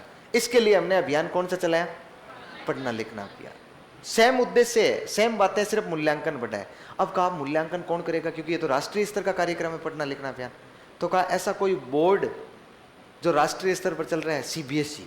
तो सीबीएसई के पास गए तो सीबीएसई ने कहा देखो मेरे पास टाइम नहीं है, और भी काम है। एनआईओएस के पास गए और कहा तू करवा देगा? बोले हाँ, बहुत अनुभव है मुझे, पूरे भारत में परीक्षाएं करवाता हूँ मैं। उसको जिम्मेदारी दे दी कि पढ़ना लिखना अभियान की परीक्षाएं करवाना है। बताओ, एनआईओएस जैसा बोर्ड जब इसके आगे बढ़कर पढ़ना लिखना अभियान के तहत परीक्षाएं करवाएगा तो क्या देश में कोई असाक्षर बच जाएगा? क्या नहीं बचेगा। इतनी मेहनत करेगा एनआईओएस। अब पढ़ना लिखना अभियान में पेपर बांटे गए, बाकायदा सेम पेपर होता है जैसे 10वीं बोर्ड का पेपर होता है। सेम सेंटर बनाए जाते हैं और उन गांव वालों को एक दिन परीक्षा देने आना पड़ता है स्कूल में, और वो परीक्षा देने आते हैं, उनकी फोटो वोटो खींची जाती है, ग्रुप में भेजी जाती है, वही सारा काम होता है। सेंटर सुपरिटेंडेंट होता है, फ्लाइंग लगाई जाती है, सब पूरे कंप्लीट काम वही होते हैं। उनको पेपर दिया जाता है, उनके पेपर हल होते हैं। 3 सब्जेक्ट आती है, 50-50 सवाल आते हैं, 50-50 नंबर के होते हैं। 150 में से नंबर कितने आए स्कूल स्तर पर ही उनको जांचा जाता है, और जांचने के बाद एनआईओएस के पास एक्सेल शीट बना के भेजा जाता है। एनआईओएस उसकी मार्कशीट निकालता है और मार्कशीट वापस भेजता है कि देखो बधाई हो, इसने 5वीं पास कर ली है। सीधी मार्कशीट किसकी देता है? 5वीं की देता है। हम कॉपी चेक करते हैं, किसी के 150 में से कम क्यों नंबर आए हैं? भाई कई बार स्थितियां ये होती है कि पेपर ही अपनी देने वाले हम ही हैं और परीक्षा ही करवाने वाले हम ही हैं, सारे सिस्टम यही। तो किसी के आ रहे के 150 में से 140, किसी के 145, किसी के 148। भाई हम अकेले ही होशियार थोड़ी, अपने माँ बाप भी तो होशियार हो सकते हैं ना। तो वो भी पढ़ने लिखने में बड़े इंटेलिजेंट है, लेकिन थोड़ी सी दिक्कत हो गई पहली बार में। देखो पहली बार में गड़बड़ियाँ हो ही जाती है। जब मान लो हमने गांव वालों को घेर कर लाए कि चलो परीक्षा दिलवाते हैं तुम्हारी, वो परीक्षा देने के लिए आए, पेपर दिया उनको। पेपर दिया तो फिर उनको कहा कि यहाँ साइन कर दो, तो बाद ने कहा नहीं अंगूठा लगाऊंगा। तो बोले पेड मंगवाओ, पेड मंगवाई, अंगूठे लगवाए गए, पेपर इकट्ठे कर लिए गए। फिर एनआईओएस के पास एक्सेल शीट भेजी कि इस बाग के 150 में से 148 नंबर आए हैं। एनआईओएस ने कहा तुम्हारा दिमाग खराब है क्या? पेपर में 150 में से क्या ला रहा है और क्या लगा रहा है? तब हमारे समझ में आ रही यार ये तो गलत कर बैठे, हमने तो साक्षर करने के लिए बुलाया था बाग को, और साक्षर कर ही दिया। साक्षर क्या कर दिया? टोप ले हैं बाग को, और बाग क्या है? अभी भी अनपढ़ पड़ा हुआ है। नहीं, इसमें फिर बदलाव किया गया। इस पढ़ना लिखना अभियान में चल तो वैसे ही रहा है, लेकिन इसको डिजिटल कर दिया गया। डिजिटल मतलब इसको ऑनलाइन कर दिया गया। इसकी जगह एक नया कार्यक्रम आ गया, नव भारत साक्षरता कार्यक्रम। क्या नाम है? नव भारत साक्षरता कार्यक्रम, और इसको हमने चलाया है अप्रैल 2022 से। कब से चलाया है? अप्रैल 2022 से। इसका नाम है न्यू इंडिया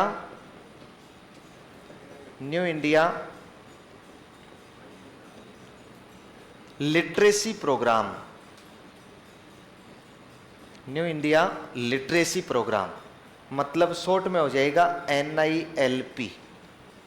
ये अप्रैल 2022 से चल रहा है और लगातार चल रहा है, और भारत सरकार जिस पर सर्वाधिक ध्यान दे रही है ना, वो कार्यक्रम है नव भारत साक्षरता कार्यक्रम। इसका उद्देश्य 15 वर्ष से अधिक आयु का एक भी ऐसा अक्षर जिसके पास NIOS की मार्कशीट नहीं हो, ऐसा बचना नहीं चाहिए। NIOS परीक्षा करवा रहे हैं। अच्छा, इस नव भारत साक्षरता कार्यक्रम के तहत एक काम और हो गया है। अब कहा गया कि हम एक परीक्षा नहीं 2 परीक्षा करवाएंगे। एक बार जिसने परीक्षा दे दी है उसे अगले 6 महीने बाद या 1 साल बाद फिर परीक्षा दिलवाएंगे। अब की बार उसे 8वीं की मार्कशीट दे देंगे। पहले किसकी दी? 5वीं की। फिर कौन सी दी? और आगे पता है 10वीं 12वीं की देने में कितना आसान काम है। तो अपने बाग को अब कौन सी मिल जाएगी? 10वीं 12वीं भी NIOS दे सकता है। और NIOS आजकल आपको पता है DLED और करवाने लग गया। क्या करवा सकता है? DLED। हो सकता है आपके लाकर बराबर खड़ा कर दे। NIOS लगा हुआ है इस मामले में। नव भारत साक्षरता कार्यक्रम चल रहा है। यह कार्यक्रम बहुत जोर शोर से चल रहा है। इस कार्यक्रम के तहत हमने जब पहली बार ये कार्यक्रम आया था तो पहले सेशन में हमने पूरे राजस्थान में इसके लिए टारगेट रखा था 5 लाख, कि हम लोग 5 लाख ऐसा अक्षरों को साक्षर करेंगे। तो प्रत्येक PO लेवल पर एक एक टारगेट मिला था कि 80-80 आपको ऐसा अक्षरों को साक्षर करना है। फिर अगले साल जब सरकार बदल गई तो सरकार ने टारगेट भी बढ़ा दिया। भजनलाल सरकार ने कहा 5 लाख से कब साक्षर कर पाएंगे, हम तो 20 लाख साक्षर करेंगे हर साल। तो टारगेट बढ़ गया और टारगेट मिल गया 260 का हर PO पर। अब एक PO में सर्वे करना, 260 छांटना और उन 260 को क्या करना? पढ़ाना। वॉलेंटियर एक व्यक्ति 10 से ज्यादा को नहीं पढ़ाएगा, तो कम से कम 26-27 वॉलेंटियर चाहिए। वो वॉलेंटियर नियुक्त करना, उनको पढ़ाना और उनकी परीक्षा लेना, और उसके बाद में उनका सब कुछ जांच जोच कर भेजना। 4-5 मास्टर तो उसमें लगे रहते हैं ना पूरी साल में, तब NILP पूरा होता है। 4-5 मास्टर को तो NILP ही करवाना पड़ता है। बहुत समस्या हो जाती है। और नहीं करवाएं तो राष्ट्रीय कार्यक्रम है, आप राष्ट्रीय कार्यक्रम की अवहेलना नहीं कर सकते हैं, बहुत गड़बड़ हो जाता है। इसका 3-1 साल से मैं ही प्रभारी हूँ मेरे PO पर NILP का। तो मैं ज़्यादा लोड नहीं लिया। इसका लोड इसलिए नहीं लिया क्योंकि मैंने सर्वेयर बनाए, नियुक्त कर दिया सर्वेयर। नियुक्त करके मैंने सर्वेयर मतलब अपने PO के सारे मास्टर थे, उनको नियुक्त करके मैंने कह दिया, मैंने कहा भाई तुम सर्वे कर लेना और ले आना डॉक्यूमेंट लोगों के।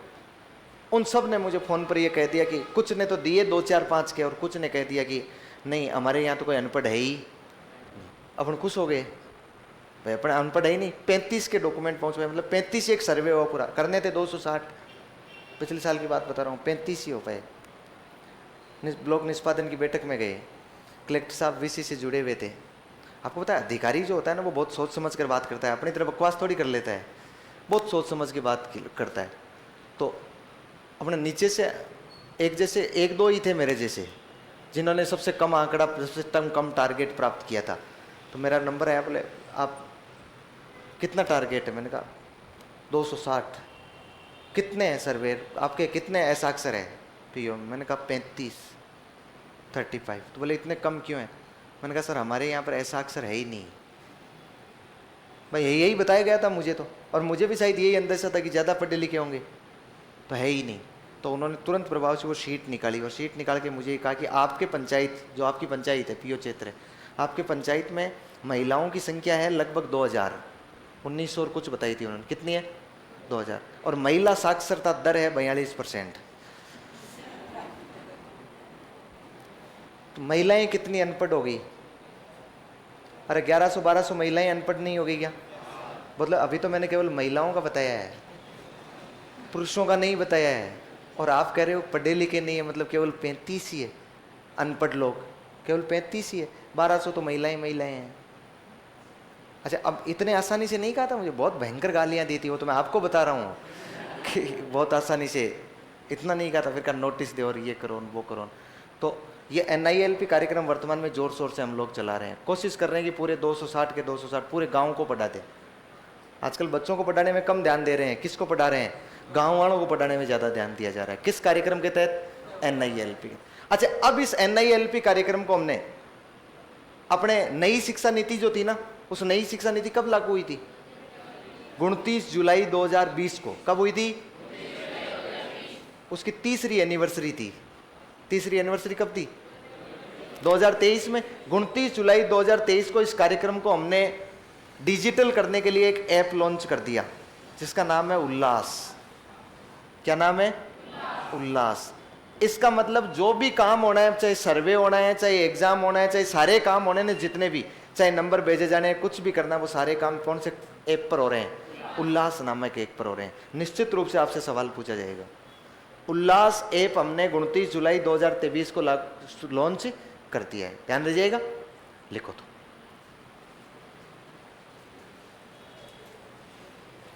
लिखो, आपने क्या लिख रहा है? NIA, फिर लिख रहा है प्रौढ़ साक्षरता हेतु कार्यक्रम चलाना। जैसे जैसे अब जैसे में ये लिखने हैं, एक तो लिखो राष्ट्रीय प्रौढ़ शिक्षा कार्यक्रम। राष्ट्रीय प्रौढ़ शिक्षा कार्यक्रम, राष्ट्रीय प्रौढ़ शिक्षा कार्यक्रम कब का है? ये 1978 का। अब ये मत पूछना कि ये तो 1991 में स्थापित हुई थी और ये 78 में कैसे है। पहले भी अपने दूसरे रूप में काम कर रही थी। 1978 लिख लिया। अब इसका उद्देश्य लिख लो कार्यक्रम का। इस कार्यक्रम का उद्देश्य लिखना है ना। उद्देश्य 15 से 35 आयु वर्ग के असाक्षरों को साक्षर करना। 15 से 35 आयु वर्ग के असाक्षरों को साक्षर करना।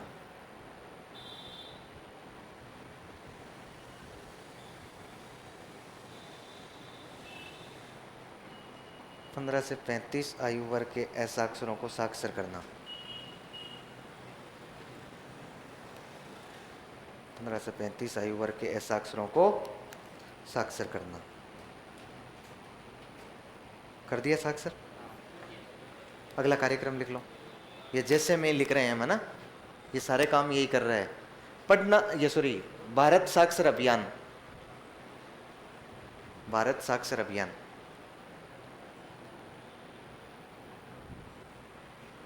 भारत साक्षर अभियान 8 सितंबर 2009।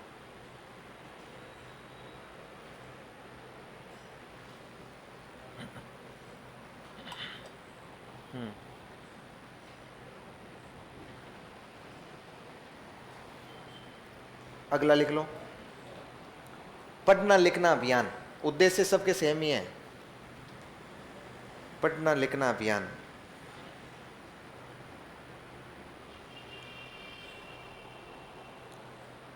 कब का है?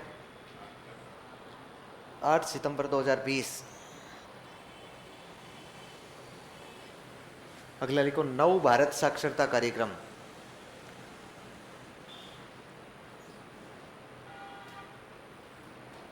नव भारत साक्षरता कार्यक्रम अप्रैल 2022।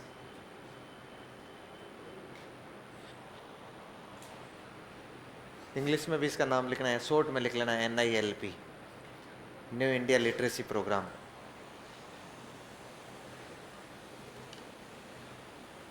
New India literacy programme, new India literacy programme, new India literacy programme.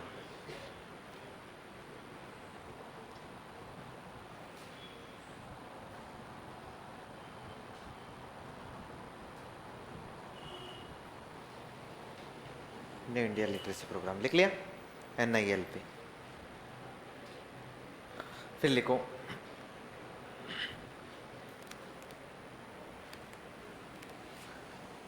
लिखो इस कार्यक्रम को, NILP में लिखना है ना, इस कार्यक्रम को डिजिटल करने हेतु, डिजिटल करने हेतु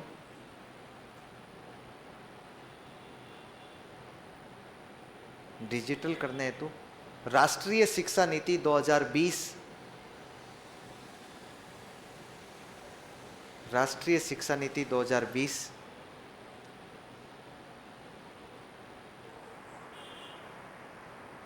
राष्ट्रीय शिक्षा नीति 2020 की तीसरी वर्षगांठ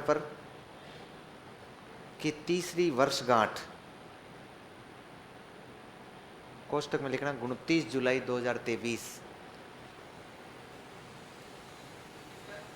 29 जुलाई 29 जुलाई की तीसरी वर्षगांठ पर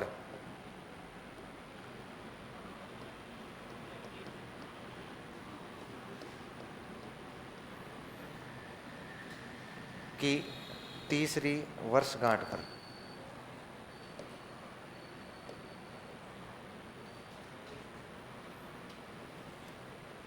की तीसरी वर्षगांठ पर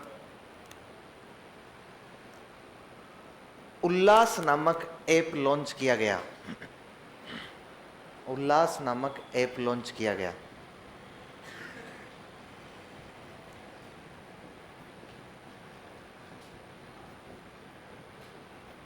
उल्लास का पूरा नाम क्या है? लिख लो। Understanding of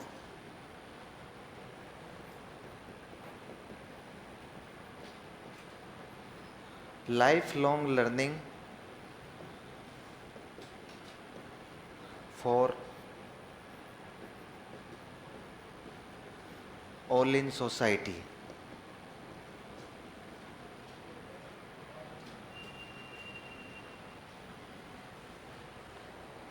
understanding of life long learning for all in society,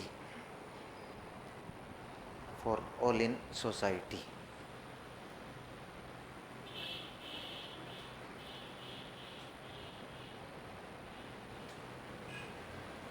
for all in society.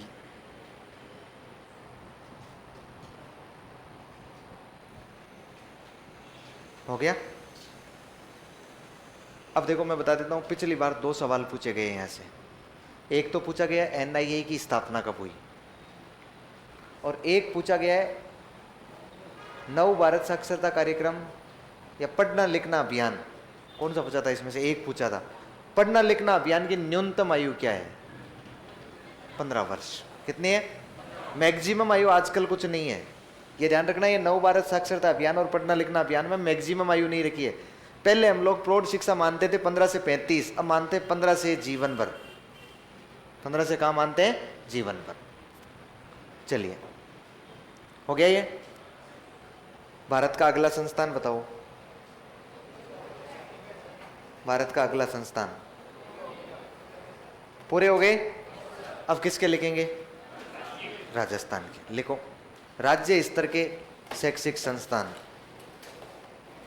Heading लगाओ, राज्य स्तर के शैक्षिक संस्थान। राज्य स्तर के शैक्षिक संस्थान।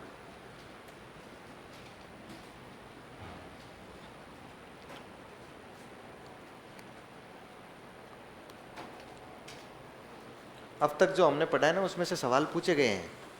पिछली बार कई सवाल पूछे हैं अब तक। एनसीटी का पूरा नाम पूछा है, एनसीईआरटी का पूरा नाम पूछा है, और एक यूजीसी का पूछा है। वो मैं आयोग में लिखवाता हूँ आपको, यूजीसी क्या होता है। और यहाँ से काफ़ी सवाल पूछे गए हैं। ठीक है, राज्य स्तर के शैक्षिक, अच्छा राज्य स्तर के शैक्षिक संस्थानों की चर्चा करेंगे हम। तो उसमें पहले हम लोग करेंगे प्रारंभिक शिक्षा विभाग के। 2 विभाग है ना अपने पास में। प्रारंभिक शिक्षा विभाग के अधीन संस्थाएं, मतलब ऐसी संस्थाएं जो प्रारंभिक शिक्षा विभाग एलिमेंट्री एजुकेशन के लिए काम कर रही है और राज्य स्तर की है, और दूसरी ऐसी संस्थाएं जो सेकेंडरी एजुकेशन के लिए काम कर रही है। तो हम पहले किसकी बात करेंगे? प्रारंभिक शिक्षा। अच्छा, प्रारंभिक शिक्षा विभाग के अधीन काम करने वाली संस्थाएं 2 प्रकार की है। एक तो वो संस्था है जो राजकीय है। जो कौन सी है? राजकीय है। और दूसरी वो संस्था है जो स्वायत्तशासी है। कैसी है? अब मैं आपको राजकीय और स्वायत्तशासी में क्या अंतर होता है वो समझा चुका हूं। दोनों ही गवर्नमेंट की है। फर्क इतना है कि वो ये अपने नियम खुद नहीं बनाती है, सरकार के नियमों को लागू करती है, और ये अपने नियम खुद बनाती है। इतना ही अंतर है इन दोनों में। हमसे ये सवाल पूछा जाता है कौन सी संस्था प्रारंभिक शिक्षा विभाग के अधीन स्वायत्त शासी है या नहीं है, तो उस जगह काम आएगा अपने। और मैं फिर एक बार पहले इनकी टेबल बना देता हूं कौन कौन सी है ना, आप भी इस तरह से बांट लो। प्रारंभिक शिक्षा विभाग के अधीन संस्थाएं हैं, एक राजकीय और एक स्वायत्तशासी, और साथ के साथ टेबल बना लो। एक तो है राजस्थान प्रारंभिक शिक्षा निदेशालय, राजस्थान प्रारंभिक शिक्षा निदेशालय, और ये कहां पर है? बीकानेर में है। एक संस्थान है पंजीयक शिक्षा विभागीय परीक्षाएं, और ये भी कहां पर है? बीकानेर में। Very good. एक संस्था है, क्या नाम है? डाइट, और डाइट कोई एक तो है नहीं, एक संस्थान है बाइट।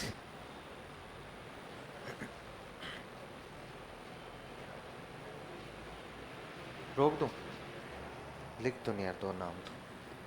स्वायत्त शासी जो संस्थान है वो है RCEE